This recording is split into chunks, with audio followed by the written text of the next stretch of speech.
The Porsche Sport Podcast, powered by Porsche Centre Leeds. Test drive the new Porsche Taycan and experience soul electrified. Hi, it's Kevin Estre. It's Jörg Bergmeister. It's Larry Forde. It's Timo Bernhard. And you're listening to the Porsche Sport Podcast with Peter Mackay and Haley Edmonds.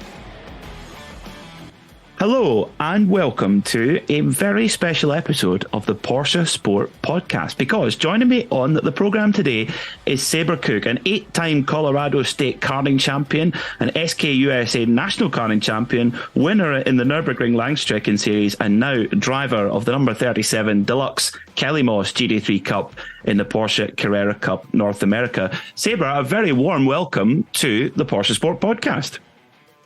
Thank you so much for having me.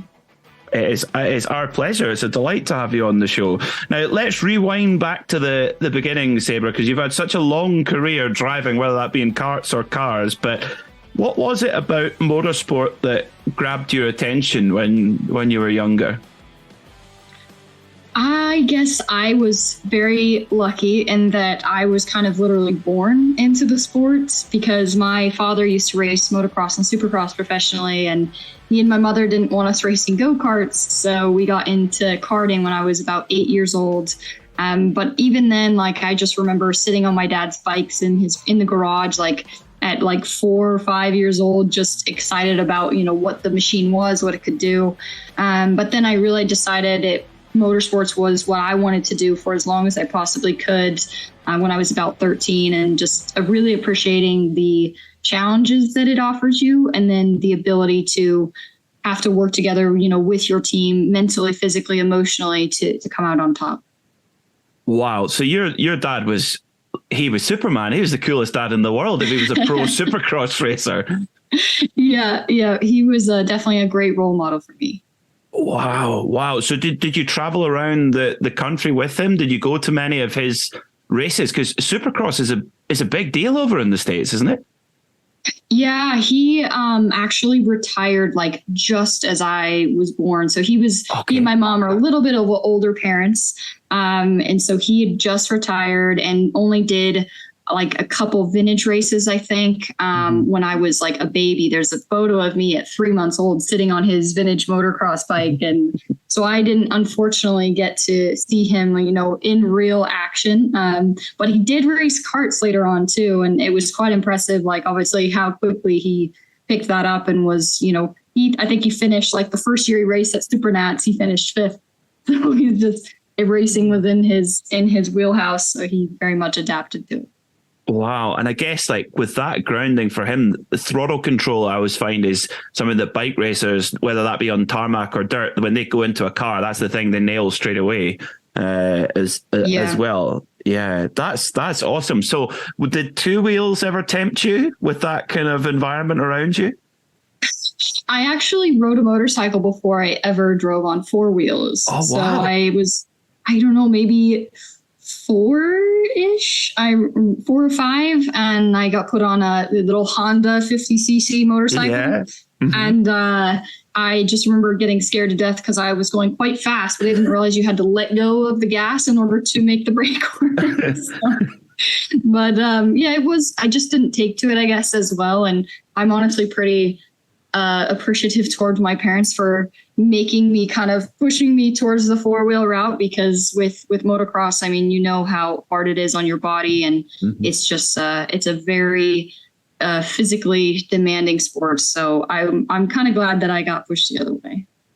Yeah, that's it. Yeah, I think they made a wise call. I mean, tell us about getting those first steps in a kart, though. Was it, were mum and dad very close beside you in that process, or were there other people who came into the picture to kind of help the process of you learning to race in a kart? I think it's a good thing, but my parents were very much kind of oh yeah, here you go, figure it out. with a lot of things, skiing, oh yeah, just send you down the mountain, figure out how to stop.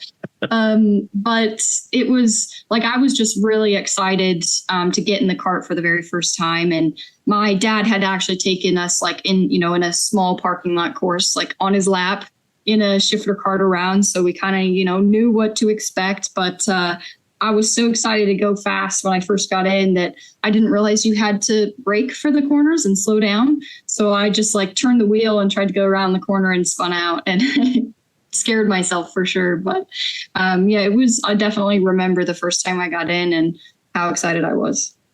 You weren't joking when you said you were born into it. It seems like speed was a very prominent part of your life early on. I mean, when did it start to get serious with karting? Because when competition comes into it and you start to win and you start to get recognition, when did it all start to get serious? What point was that in your life as a karter?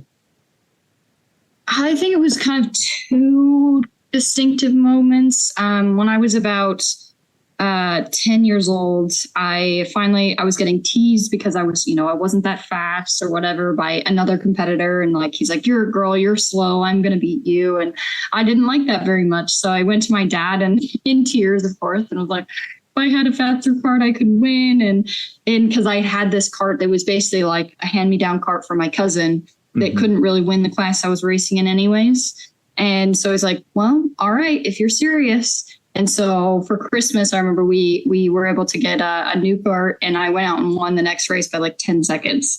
So it was that was a big switch that got flipped, and I just took it really serious from then on. But then when I was 13, I won my first tag world championship. And then I just remember after crossing the finish line, I'm like, wow, this is such a special moment of opportunity. And I want to do this for the rest of my life. But obviously my dad being in the motocross world, understood that side of motorsports, but we didn't know what all the opportunities were in regards to karting and cars. And so I didn't actually start racing more national type karting events until it was almost 16. So, which is, quite late if you look at the ladder, especially for open wheel. So I had a lot of catching up to do, a lot of learning to do. And, but really glad that we found what the opportunities were. Yeah, absolutely. Yeah. When you think about it, 16, there's guys in F3, F3, GP3, etc., and further on as well. Now, what I want to know, Sabre, though, is after you won that race, after you got the new kart, went in there and won that race and smoked the guy who was teasing with you, did you turn the other way, or did you go and rub it in his face? No, I don't think that's in my personality. I like that. Didn't rub in his face. You just let him stew on it, let him have to go home with his tail between his legs. Yeah. So, I mean, you get to 16, you got these titles under your belt. When did you think, okay, it's time to try and grow professional? I mean, how do you even go about doing that? I think that's something that's so alien to race fans who watch you guys do your thing on track. I don't think anyone's really gets that impression of what it's like to climb the ladder. What is it like to make that step out of karts into racing cars? Well, I'll be honest, I didn't really know what the correct path was. And, my dad helped me as much as he could, but it's obviously a very different path than it was with motocross. So we started to kind of, listen to people around us that had either had experience going into the car world and looking at what the opportunities were. And motocross racers back in the day didn't exactly make a lot of money. So we did what we could. And I signed up for the Skip Barber, karting shootout, and tried to, drive those cars a little bit, do the 1-day school or the 3-day school. They weren't very consistent. It would happen 1 year, and then maybe I could go back 2 years later. And so it was a bit disjointed effort, honestly, in getting into cars, because I didn't really know how the correct, what the correct route was. And I didn't know the most effective way to get into it, considering, I didn't have the ability to just go and buy a full season in an F4 car or a Formula Ford car or something like that. So it was a learning process. But eventually I didn't move into actually have my first car race until I was almost 23 years old in SCCA. Wow. I finally met this wonderful family who is living in Colorado now, but they had cars of their own, and they put me in one of their cars for a Spec Racer Ford race and in Pennsylvania in 2017. And then it just started to build from there. Wow. So you made full use of that opportunity. And around that time, Sabre, you're putting together, I mean, you studied and graduated as a mechanical engineer. I mean, tell us a little bit about the decision-making process of following that path to go to college and to get that degree under your belt while still pursuing that kind of racing dream as well. How did that process work out? Well, I was always one of those weird kids that actually liked school and enjoyed specifically, math and science. And so it made sense because it was something that I liked to do. And then we're super lucky that I was born and raised in Colorado, and there's the top public engineering school in the US is actually in Golden, Colorado. So I was able to apply there. I actually didn't apply anywhere else. I don't know if that was a little bit of a ballsy, risky move, but I didn't. And fortunately, I got in and did all of my undergraduate at the Colorado School of Mines.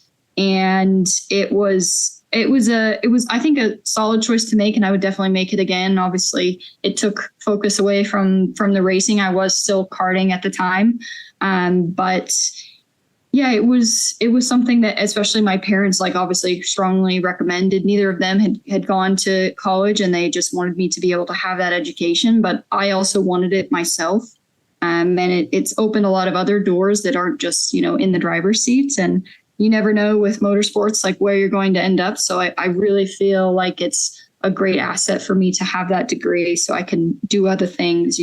If something else were to not work out. Oh, absolutely. Absolutely. It's a huge thing to have behind you. I mean, I'm interested to know, I mean, engineering is obviously absolutely critical in motorsport. It's as technical as it is, human performance.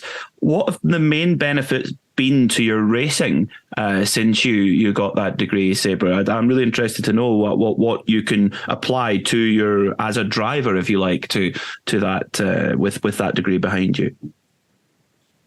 In respects to being a driver, I don't necessarily think that being an engineer is super beneficial, just because they're two very different mindsets, right? With a driver, to be fast, you need to be more reactive, on the fly, on your feet, adapting always to the situation and making decisions very subconsciously. And then with the engineering, you're extremely analytical. You're very well thought out. You're always analyzing every tiny bit. And so you don't really want to be doing that in a race car.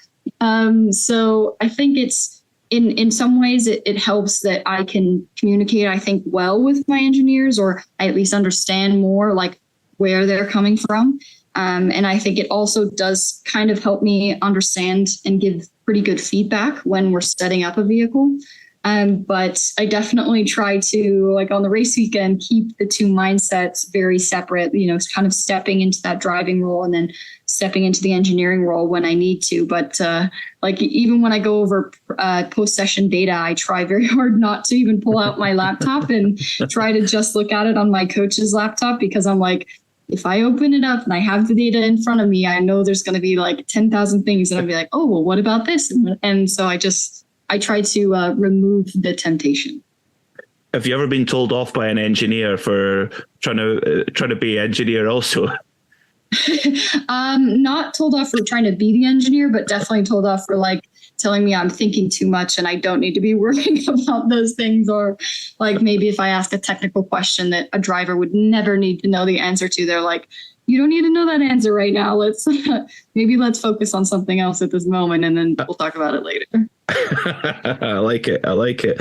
I mean, from that SCCA opportunity in Spec Racer Ford, how did it seemed looking through your career record and CV, it seems like it progressed quite quickly, and all of a sudden you find yourself in proper single seaters. How did you make that jump? What was involved in making that jump into the single seater categories? It was honestly a very foolish progression on my part in hindsight, but I unfortunately didn't know any better. I was in SCCA. I did a small tube frame car called Formula Enterprise, and then all of the kids out of karting, they were going and running an F4 and the road to Indy, and I was okay, well, that's where I need to go. That's, if I want to get to IndyCar, that's what I got to do. And which is true. You do want to go that route, but you also want to be prepared and in a sort of program that builds your development. And so going and trying to, unfortunately, it's hard to sell testing, right, to sponsors. So I was like, okay, it's fine. I'll just sell the racing. I'll raise the money to go do a race or two, and I'll just figure it out on the race weekend. And obviously, that's not the way you do it. You wouldn't sign up for a basketball tournament and just figure out how to play basketball in the game, practice beforehand and figure all that out. So it was kind of a birth by fire for sure, just jumping in, trying to figure things out. I did meet a lot of great people along the way that showed me, tried to show me very quickly on how to get up to speed. But yeah, I did a couple USF 4 races, a few Road to Indy USF 2000 races. And then I was actually invited to audition for the first year of the W Series at the end of 2018. So then obviously that opened up the whole new opportunity to go race in one of those F3 cars. Well, that's W Series is definitely something I want to talk about, Sabre, because like you said, in F4 and Road to Indy is definitely the place to be to get to IndyCar. You're absolutely right. You look at all the people in IndyCar now, a lot of them came through that path, but it's a huge, as you rightly say, it's a hugely expensive path to do that. Tell me about to begin with, what the impact that W Series had on your career at that early stage.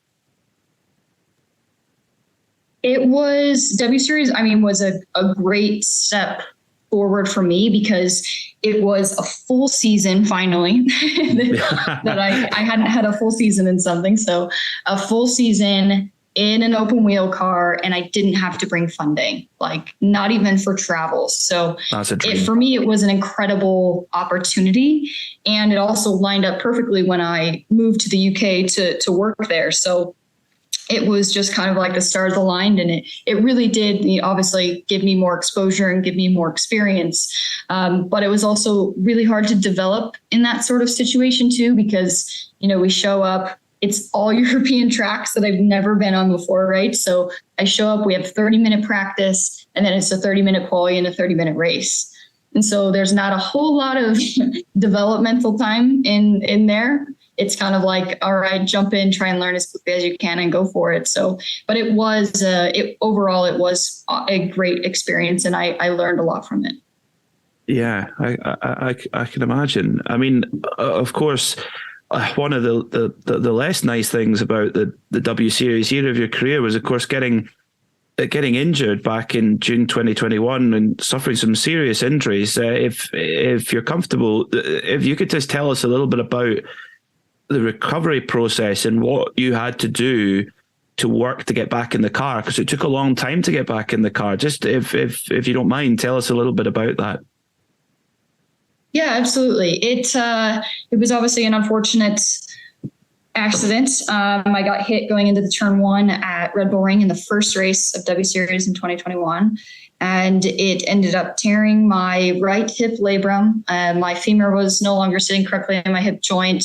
It herniated L5, compressed L1, L2, spinal canal narrowing, and all of that obviously caused SI joint dysfunction. So it was a bit of a mess, but thankfully I had amazing physios that W Series always had on hand. So they were able to help me as best they could, try to manage the pain through the season. It was really hard though to continuously perform. I couldn't even get out of the car after the race at the Hungaroring because it had gotten quite bad. So, but thankfully that was right before our summer break. So I was able to go back to the US and get seen by my doctors and start to figure out, what exactly was going wrong and if I needed surgery or what was going on. And so they started to dig into it and originally thought it was just my back injury, but then they ultimately did an MRI on the hip too. And finally, like months later, after they'd done several spinal injections, they found the hip was also the problem as well. So I ended up having surgery in March of 2022. And then unfortunately, post-surgery, it takes up to at least 6 months before I was cleared to race again. lots of physical therapy, obviously, like before the surgery, and then several times a week after. And then once I was cleared to race, I had to go like at least once or twice a week for several more months. And even now I still go like every other week, one time a week. So it was a long road to recovery, and it can take up to even 18 months post surgery. So that will be September of this year before the right hip completely feels more like the left one again. So it was it was an experience, but I learned a lot from it, and I feel like I'm a more prepared and robust athlete because of it. And I've learned a lot on how to take a lot of preventative action to make sure I don't get injured in other ways in the future. That sounds like a heck of a journey. I mean, were there any kind of doubts along the way? Did you allow those to creep in during that time? Because that's a long period of time to recover. Yeah, it was. I think having a little bit of doubts definitely is part of the process and normal. Yeah. But I think I just tried to think of it as, one day at a time, one step at a time. I knew it was going to be a long process. And thankfully, I had an awesome PT team at Team Rehab that it made me excited to get up and go to PT every day. And I think that was a really big part of it, is they were invested in seeing me grow and get better and heal just as much as I was. So I think it felt like I wasn't so alone in it, every day, grinding, doing the exercises, doing the recovery. So that helped a lot. Oh, good for you. That's quite remarkable. I mean, when you were laid up, how did you fill the time? Was it Netflix? Was it books? Was it gaming? What did you fill the time with? Well, I unfortunately have a bad habit of sometimes taking on too many things, and okay. So okay. I was on crutches for 5 weeks, I think, post surgery, and then maybe a single crutch for a week or so after that. So I started actually taking on small engineering, learning how to do things for engineering work I would do later in the year. Okay. I did watch Netflix is a great thing, but I do actually read a lot of books. So I did read, but as soon as I was off crutches, I pretty much went back to doing work that didn't require a lot of physical things. So I ended up doing some media stuff. I went and commentated at the F1 race in Miami, and just doing anything I could. And then I could coach from, obviously outside the car. I'm not sitting in it or doing any sort of serious driving because I wasn't cleared to drive, but I could do coaching outside the car. So I resumed that as pretty much as soon as I possibly could. And just tried to stay in the paddock anyway. And I ended up working for Carrera Autosport and Ed Carpenter Racing last year as a performance engineer in IndyCar. So that filled my time as well. And I just stayed in the paddock and in other roles, I guess. One thing I've learned in the time that we've done the Porsche Sport podcast, Sabre, is that you cannot keep racers down for very long. They don't like sitting about doing nothing. That's for that's for sure. I love it. I love it. And tell us a little bit. Moving on slightly. Tell us a little bit about Lynn St. James, because Lynn is a big name in the sport. She raced at the top level quite a long time ago now, but she really blazed a trail as a female in the sport, following on from what Janet Guthrie achieved. When did she come into the picture in your career, and what effect has she had on your career? Because I know that she's very motivated to get more female drivers to have more of a presence in the sport. But just tell us about your relationship with Lynn and how you guys have worked together since you met. Yeah, Lynn is amazing. I mean, she is genuinely so focused on just bringing more women into the sport as a whole. And she doesn't care about any of the other political things that are happening. She is solely just genuinely that is her mission, is to leave a legacy better than what she came into. So it's awesome to see the work that she's been doing with women in motorsports North America. But for her and I's relationship actually started in 2000 and I think it was end of 2012, beginning of 2013. I'd won the SCUSA Pro Tour National Championship in 2012. And so I think that kind of started to put me on her radar, and she wanted to come out and watch me race. And so she actually came out to the first race that I had in the pro class, in the shifter kart class. It was actually in Tucson, Arizona.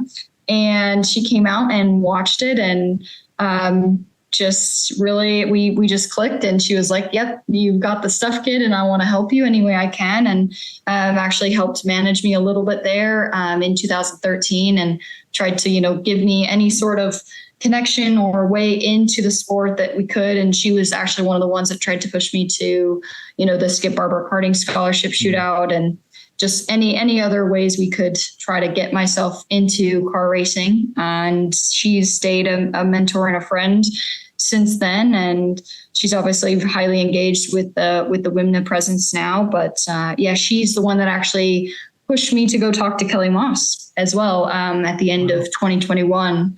So I definitely have her to thank for that. Well, that's a great way to talk about Kelly Moss, because they are a powerhouse in American motorsport, particularly with the Porsche brand, which of course speaks our language here on this program. Victoria Thomas, who we'll talk about in a second, now one of the co-owners of Kelly Moss, came up with an idea to develop a female driver development program, putting a program together to put a female driver into the Porsche Carrera Cup North America, a championship which they quite honestly dominate, don't they, with in terms of numbers and in speed as well. Just tell us about how that process kicked off. When did the first approach happen, and what kind of position were you in your own career at that point when that call came in to come and do that driver shootout? So I originally got connected with Kelly Moss at Petit Le Mans in Atlanta at the end of 2021. It was Lynn St. James, as I said. She was like, well, I'd come off the year at W Series being injured. It was a really rough season for me, and we were trying to figure out GT cars are obviously less harsh on the body. And so at that point, we didn't know that I needed surgery at that point. So thought just needed time to heal with PT, continue with the spinal injections, and everything would be fine. And so the surgery was a surprise a few months later. But so that's when she was like, well, let's look at this Porsche Carrera Cup series. Like, Kelly Moss is the top, like they're the best. And I was like, yep, I know. Like, I did one Porsche Sprint Challenge race and they were amazing. I saw them on track. And so we went down and got to one of the previous owners and sat down and started having a conversation right then and there. And then a few minutes later, it turned out that then Michelin all of a sudden was there talking in the group, and then so was Porsche. So the idea that kind of was born a whole year before the shootout actually happened, and just worked tirelessly like throughout my recovery in 2022 to start building those partnership relationships. So that way it was a feasible thing for me to jump in for the 2023 season. And then we knew about the shootout was going to happen in about September of 2022, I believe. And so it was a great way to get, seat time in the 992 for the first time, because I hadn't driven the car. So it was really exciting, and we got to jump in it, and it was cool, but also unfortunate that I got to do the shootout against like two of my good friends. So it was cool, but also not cool because we were competing against each other. But it was awesome that, Porsche and Deluxe and Kelly Moss were able to put that on for us, all of us, to at least get that seat time. And then I was really happy that they chose me to represent all of them this season in 2023.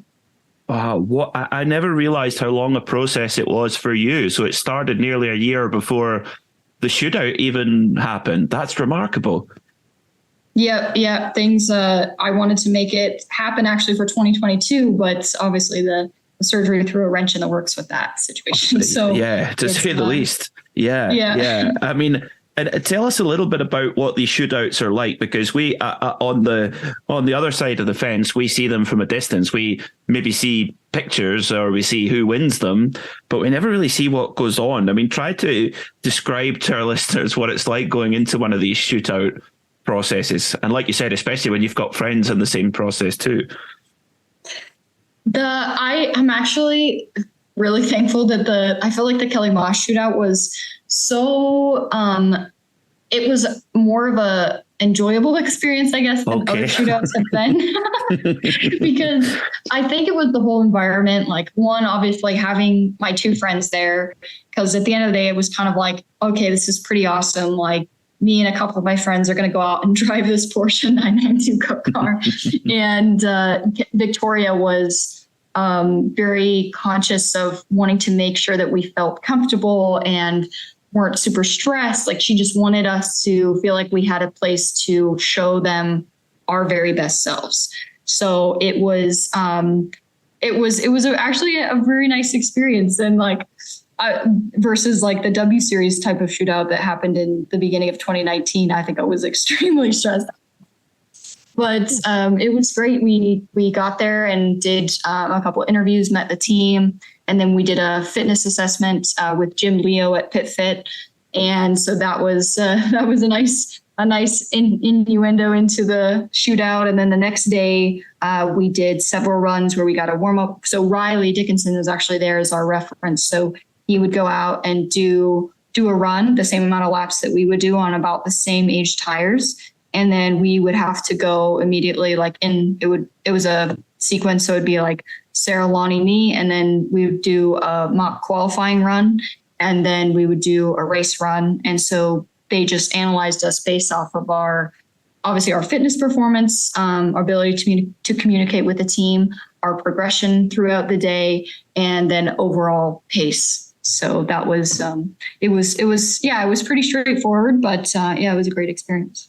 Wow. I mean, Victoria, she told me, she said, you know what she said to me when she was on the show a couple of weeks ago? She said, I wish I could have hired them all. I wish I could have them all in my cars, because she was so impressed with all of you. And, tell us a little bit about working with Victoria, because I just love her spirit behind the project. She said, she doesn't, she's a no excuses person. She's very driven, and she's putting together an amazing program here as well. Just tell us a little bit about what it's like working alongside her and what you've learned from her, perhaps in the racing side, but maybe also in the off-track business side also. I mean, Victoria is a powerhouse. Like, to hear her story from where she's come from, the things that she's overcome, and she did such a dang good job as an accountant that Kelly Moss was like, hey, can you come work for us full time? And so I feel like that just shows, what a amazing person everybody recognizes her to be. And it's been so neat to see, since her and Andy have taken over Kelly Moss, that she is so smart in her business decisions and the way that she is diversifying their business and trying to continuously adapt to like the new environment that, obviously the new economy is and what people are now interested in. And it's so cool just to like have that as like a mentor and an example of like, wow, like look at all that she's always constantly trying to innovate. And she said it very, very well when she explained, she'd been working so hard, as we talked about, when she wakes up at 4 a.m. every day and starts her work day, that she was just head down, like working. And she finally, once we started talking, she kind of came up for air and was like, wait a second, like I need to be doing more, because there's not enough women like in the paddock, in the team, in the driver's seats. And she's like, how do I fix this? And so that's when she really started to get involved with this female driver program. And I can't wait to see what they develop it into in the future, because Victoria's obviously, when she sets her mind to something, she makes it happen. So I'm really excited to see how they play, such a significant and like life-changing role in more women getting involved, not just the teams, but in the driver's seat. Yeah, I totally agree. She might not drive competitively, but she's a racer in a way, in her attitude to things. Does she let you loose in any of the safari cars or any of the cool stuff that sits around the shop? Do you get let loose in those? I haven't yet, but we'll see. Okay, maybe. You're listening, Victoria. Come on now. I mean, it's actually Jeff Stone, one of the co-founders of Kelly Moss, was one of our very first guests here on the show, and he told us the story about the first safari car they made. It's incredible how many of them they've built, actually, and how it's a diverse business. Yeah, it's so cool to see all the things that they're coming up with, and they have their new like clubhouse membership and the community events that they have just at the shop. They had I can't remember what they're called, the little derby cars, their little wooden ones. Mm-hmm. They had that, and just like literally it's so cool to see the things that they come up with to keep people engaged with Kelly Moss and with the Porsche brand.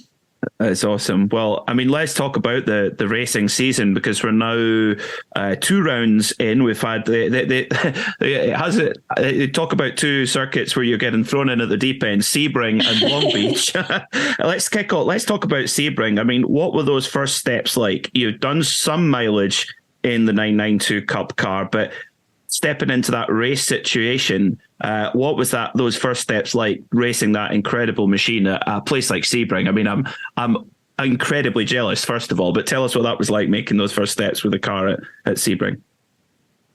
Well, Sebring is an amazing place. It has so many unique characteristics. So I was excited that our first race was there, and it was definitely difficult. I was, I'll be honest, disappointed with the first race weekend.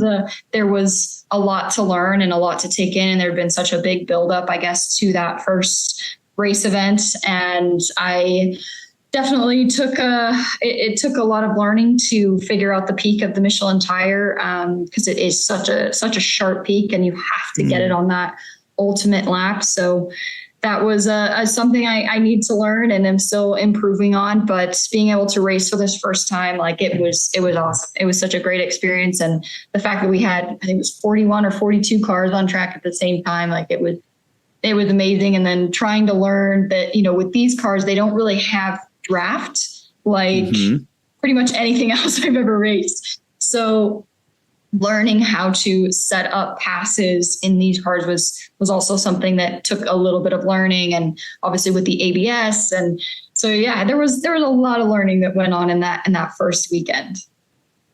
And, moving into Long Beach, it just seems that with every race you're having in the car, Sabre, you're making rapid progress. I mean, would you agree with that there's been progress every race?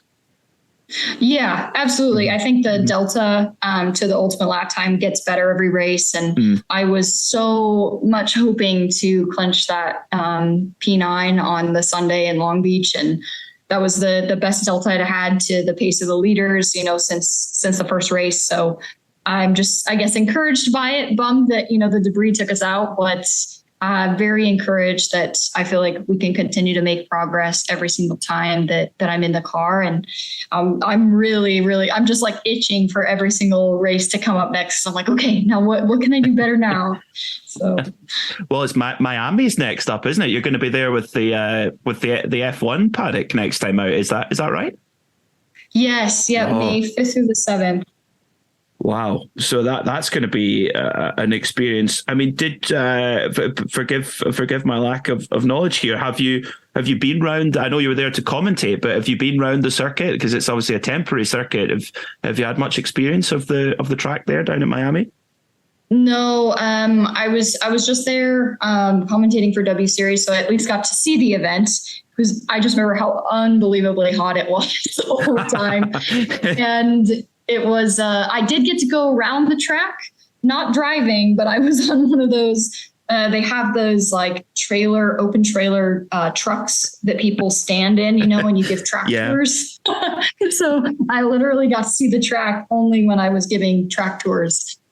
So that's my extent of being around the track. That's your recce so far. Yeah. Wow. I mean, you mentioned one of the things, the tire, and how to switch the tire on and keep it in its peak was one of the things that's been important. What have been some of the other main areas that you've worked on that's contributed to that rapid progress you've been making?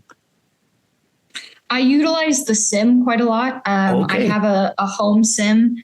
I got, guess when I got it last year because I couldn't drive a real race car. So guess what I got? So I was using that as a tool to speed up my recovery, because you can obviously turn down like the strength of the wheel and the pedals. So I could start to rebuild those muscles in my lower back and my hip. So I've been utilizing that obviously in season now.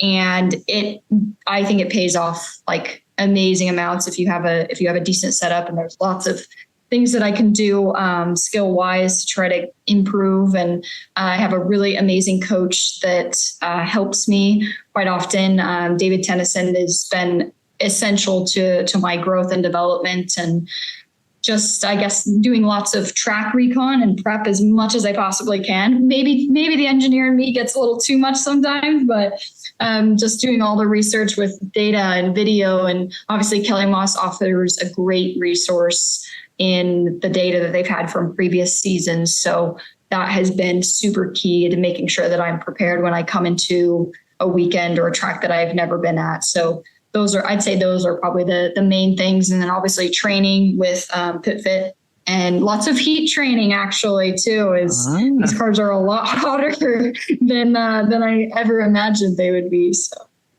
Well, that was something that Victoria mentioned. She said she was absolutely blown away by the training that you do and the fitness level that you've reached, and so that the boss has noticed. That's always good. Good, that's good. Yeah, I mean, tell us progressing rapidly, but what are the targets you want to achieve by the end of the season in this in the Carrera Cup North America? By the end of the season, I want to become much more efficient at qualifying. Mm-hmm. And I would like to just continue to have this growth mindset where I'm improving continuously every time I'm on the track. I'm very much open to learning and trying to extract the most from myself and the team in any situation. And I would obviously love result wise to be able to crack into that top 5.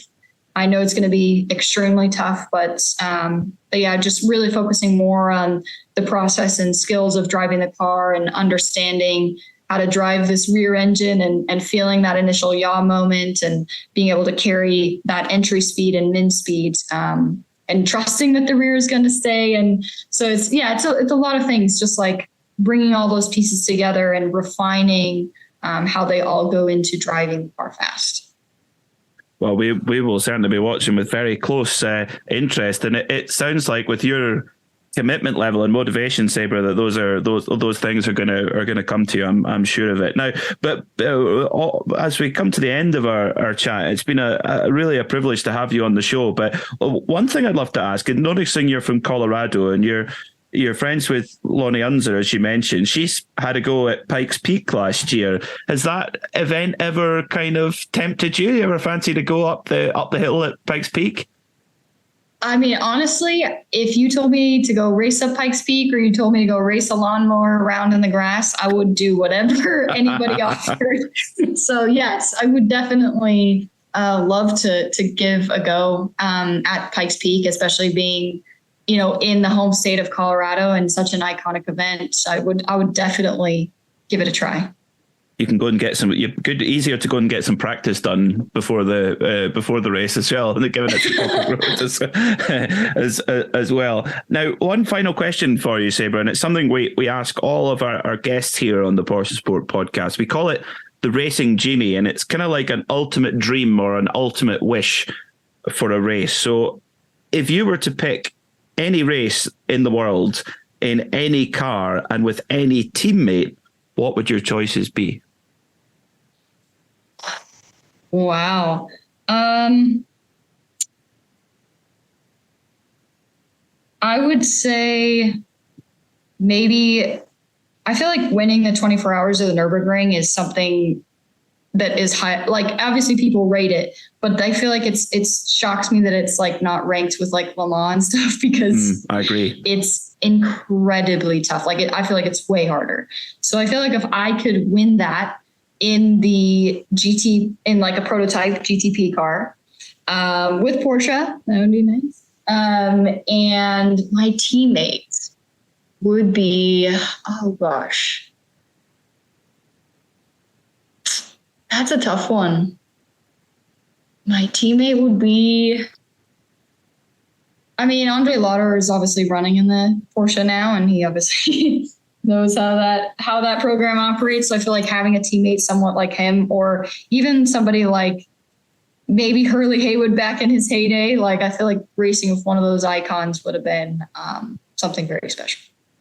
That's got to be one of my favorite racing genies ever on our program, honestly, because for me, Nürburgring 24 Hour is just a beast of a race. I'm going to be lucky to go there for the first time next month. You're going to have fun. Oh, I can't wait, because you've raced in the NLS in the Nürburgring Langstrecken series and won your class. Yeah, it was such a great experience. Like it is unlike anything else. I feel like the first time you drive on it, you're like, holy crap, I'm going to die. But it gets better. Wow, what a combination. A 963 GTP car with Andre Lauterer and Hurley. I think Hurley's still got it. He's definitely still got it. I think he could dust off the driving gloves and go for it as well. What a great choice. Well, Sabre, it has been a real pleasure to have you here on the Porsche Sport Podcast. We love what you and Kelly Moss are doing this year, and it's brilliant to see the progress happening so quickly through this early part of the season, and we wish you all the best for the rest of the season and further afield also.